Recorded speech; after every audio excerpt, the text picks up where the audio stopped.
Olá pessoal, retornamos com a nossa leitura conjunta de Dicionário da Escravidão e Liberdade. Para quem não sabe desse projeto, quem está chegando de última hora aqui nesses vídeos, esse projeto é um projeto conjunto comigo aqui no Seleção Literária e a Natasha Henneman do canal Redemoinhando. A gente, desde o começo do ano, desde dezembro, eu estava analisando com ela, a gente conversou esses dias rapidinho no WhatsApp, e como passou rápido, nesse mês de outubro, é o último vídeo que eu vou apresentar para vocês os verbetes. A Natasha vai encerrar, acho que é com o Valongo, o último verbete, que é agora é Valongo, que é o que ela vai encerrar no final de novembro desse mês. E em dezembro nós vamos fazer um vídeo resumo, contando um pouquinho sobre esse projeto e todas as nossas observações sobre esse calhamaço que foi muito interessante e que eu guardo com carinho muito especial a leitura desse livro, especialmente a dedicação que a gente teve em trazer a divisão desse dicionário e a gente conversar um pouquinho sobre a história do Brasil. Então a gente vai comentar sobre mais 5 verbetes desse livro, a Natasha mais 5 no mês de novembro, e em dezembro a gente faz a conclusão. Mas também, se você está lendo, começou a ler agora, inclusive eu até recebi mensagens no Instagram de pessoas perguntando como ler o dicionário. Pode ir lendo os verbetes aleatoriamente ou seguindo a sequência das nossas playlists, tanto no canal da Natasha quanto aqui no Seleção Literária. Tem uma playlist dedicada somente a esse projeto. Mas enfim, vamos falar deles logo depois da vinheta. Se liga aí.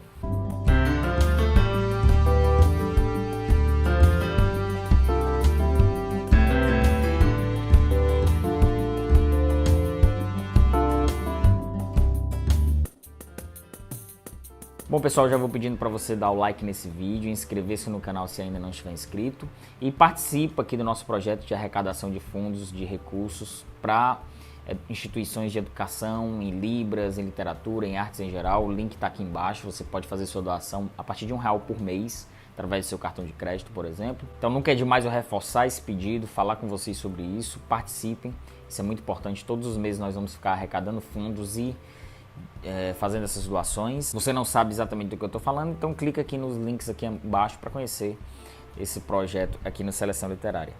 Bom, temos mais 5 verbetes aqui. Nós estamos concluindo a letra N, vamos passar pela letra PQ e chegar até a letra R, e aí a Natasha conclui o livro. Na letra N, o que a gente tem para finalizar é o Navio Negreiro, né, do professor Jaime Rodrigues, que ele vai levantar os aspectos sobre o trânsito de escravizados da África para o Brasil. E ele já destaca logo de início a questão da falta de recursos para pesquisas, não somente a falta de recursos, mas a falta de material para pesquisa em si, né? Tem muito pouco relato histórico, muito poucos relatos sobre esse trânsito, algumas impressões artísticas muito famosas, mas a pesquisa elas tem muita dificuldade nesse sentido de encontrar pistas que possam levar a um estudo mais aprofundado. Desde o século XV que o trânsito de escravizados começou, da África para a Europa e depois da África para a América, e aí se estendeu até o século XIX. O Brasil foi um dos últimos do mundo ocidental a interromper a escravidão. E acima de tudo, esse verbete ele destaca uma questão não somente da precária condição dos escravizados vindo ao Brasil, de alimentação, de segurança, de saúde, total insalubridade. Destaca também a questão da resistência, né? Mais uma vez, a gente reforça ao longo de toda a leitura desse dicionário que ninguém era escravizado de forma plácida, né? De forma sem ser compulsória. Existia sim resistência, existiam movimentações, reuniões de pessoas que obviamente não queriam ser escravizadas. E uma coisa interessante que tem nesse verbete é uma visão interessante que os escravos tinham do homem branco, né? Quando eram capturados na África e trazidos ao Brasil, uma visão de que o homem branco era um canibal.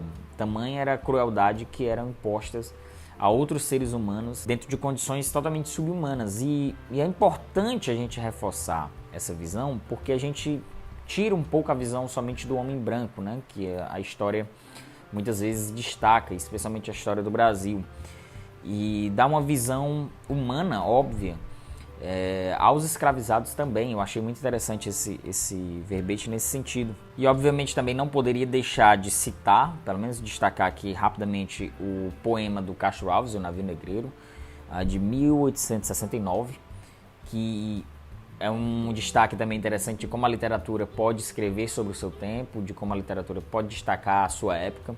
E eu sempre gosto de trazer isso aqui no canal, sobre essa situação, de você ler a literatura, ler poesia e encontrar aspectos que você possa tirar, aspectos historiográficos que você possa tirar e analisar aquele tempo, né? E existe também as questões tecnológicas, né? Os barcos eles foram mudando, as embarcações foram mudando ao longo dos anos e havia um certo atraso tecnológico das embarcações a vapor. Já no século XIX ela já começava a ganhar um protagonismo dentro das condições comerciais mesmo, de trânsito. No Brasil houve uma introdução muito tímida desse tipo de navio, dessa tecnologia, justamente porque o vapor, as máquinas ocupavam espaço de seres humanos que iriam ser escravizados aqui no Brasil. Então isso também diz muito sobre a nossa relação de atraso.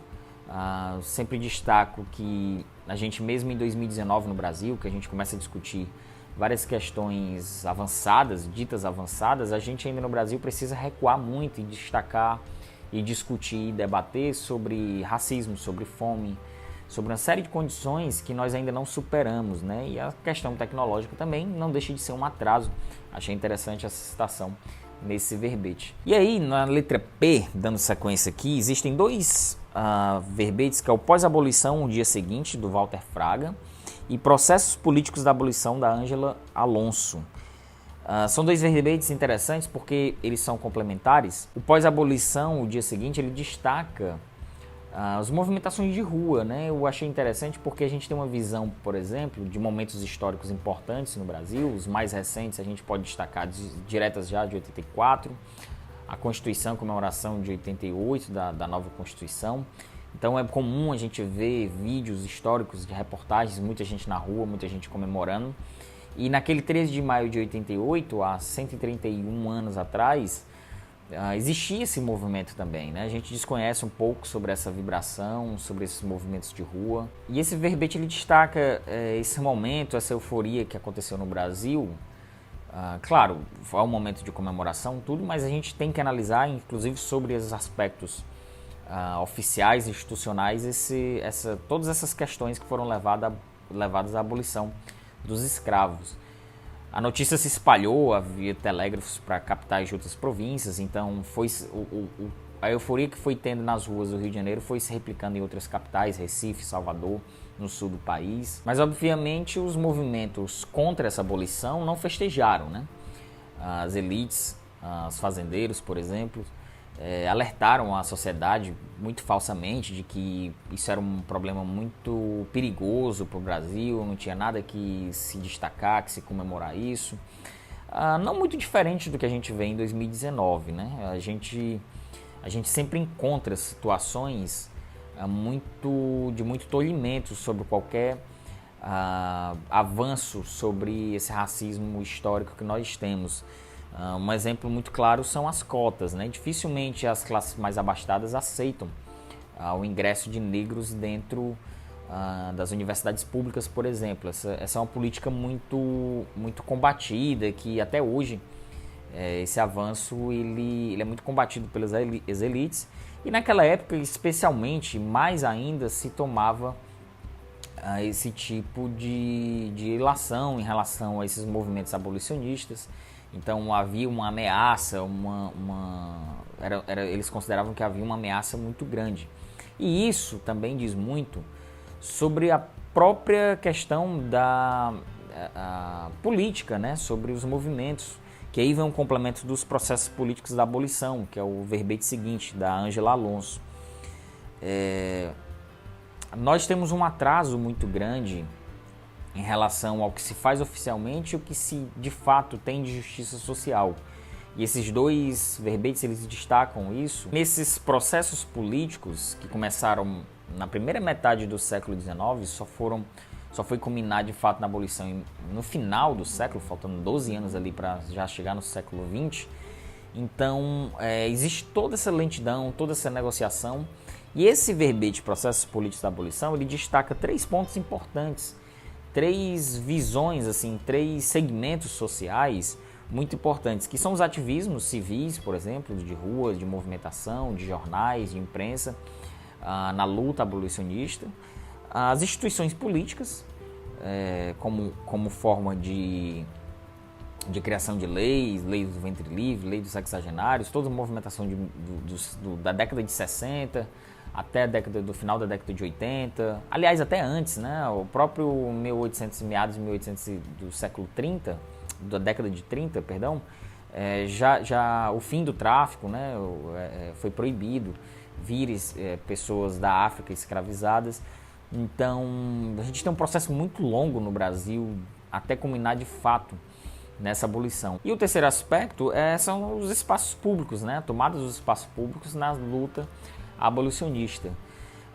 Em cada um desses movimentos, a gente tem o surgimento de lideranças, né? De pessoas que ganharam notoriedade dentro desses 3 pontos assim, essenciais que a gente pode analisar desses processos ao longo de todo o século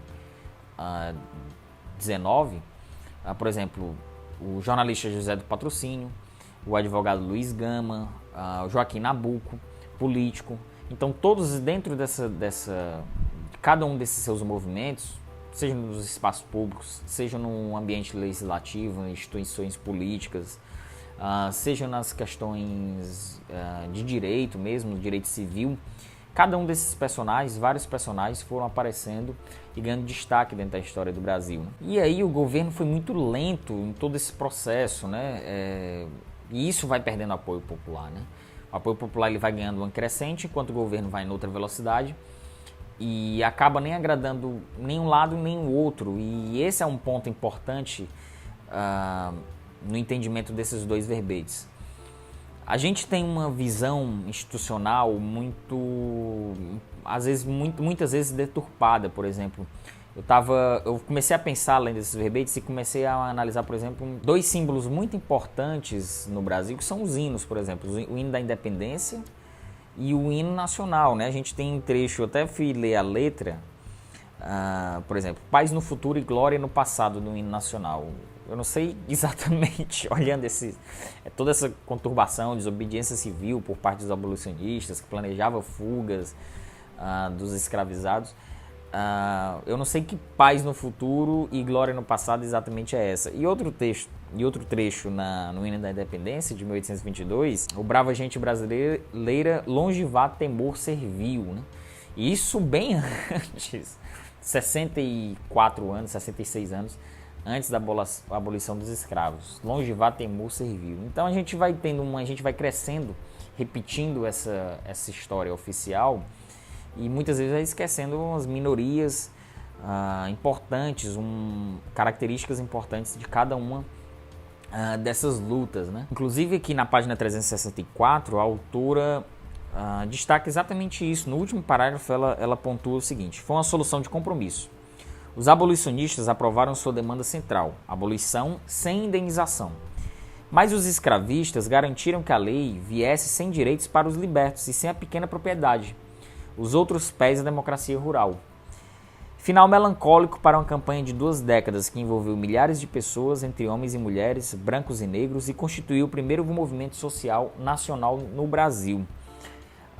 Mais uma vez, né, sempre as rupturas são muito querendo servir a 2 situações e acaba criando uma injustiça social tremenda.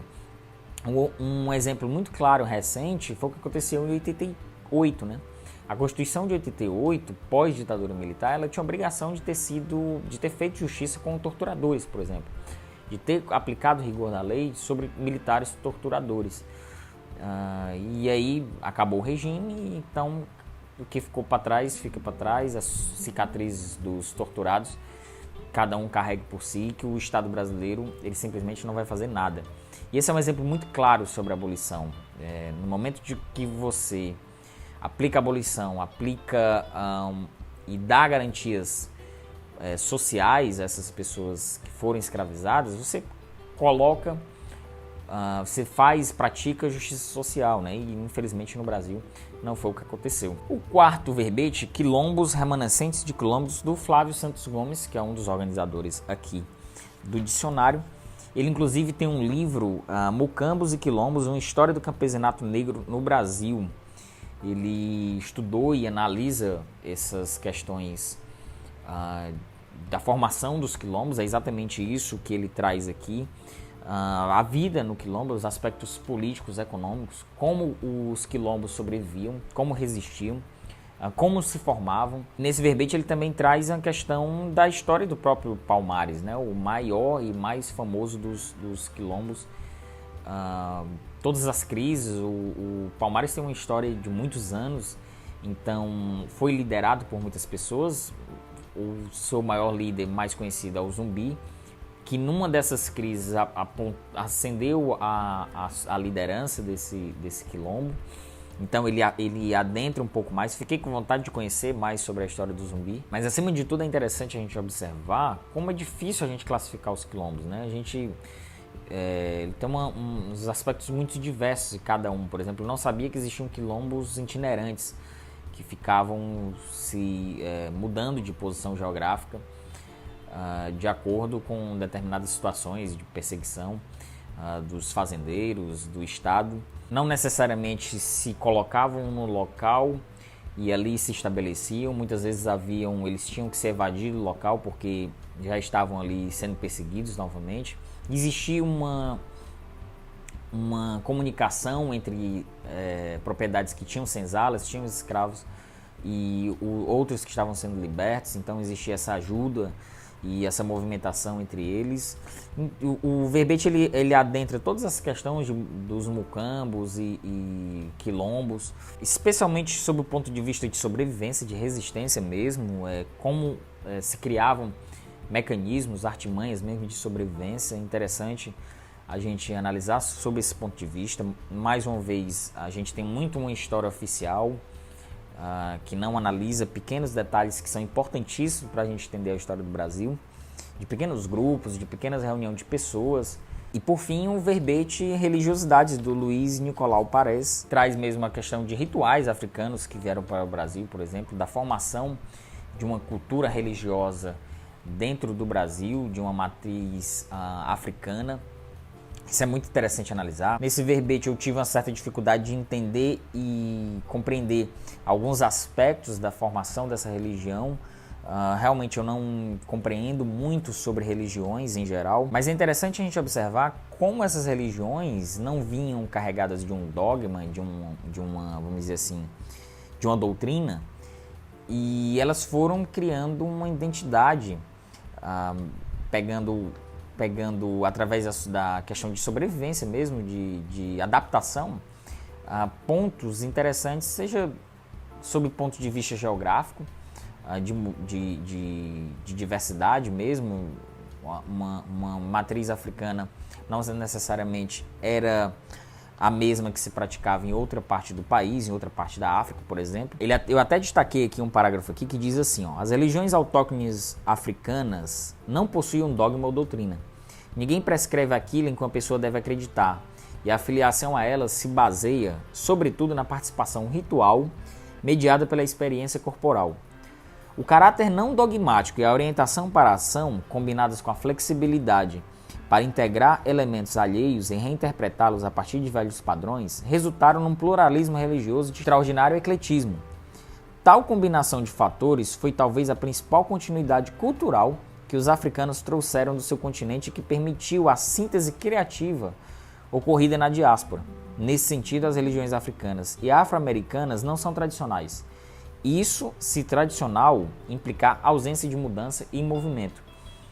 É muito importante esse parágrafo porque analisa, sob o ponto de vista não tradicional, esses rituais, né? E como através dessa adaptação a gente foi forjando uma religião de matriz africana. E aí tem um destaque interessante que é justamente isso que eu estou dizendo, que aqui diz: ou seja, a formação das religiões afro-brasileiras no Brasil Imperial foi alimentada por uma intensa circulação interprovincial e atlântica de pessoas e ideias que se prolongou bem além do tráfico em 1850. A gente pode entender nesse sentido que a hegemonia católica no Brasil, ela oprimiu muito esses tipos de cultos e rituais. Então, essa adaptação de se criar táticas, de se ocultar esse tipo de prática religiosa, foi uma forma de resistência, né?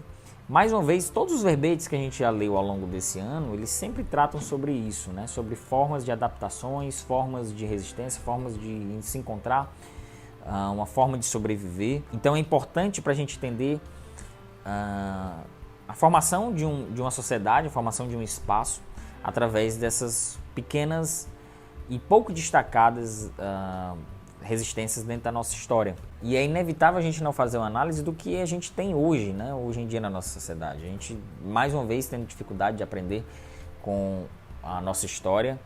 A gente, infelizmente, a nossa Constituição permite todo tipo de religião, obviamente, mas a gente tem uma política estatal que justamente nega esse tipo de possibilidade.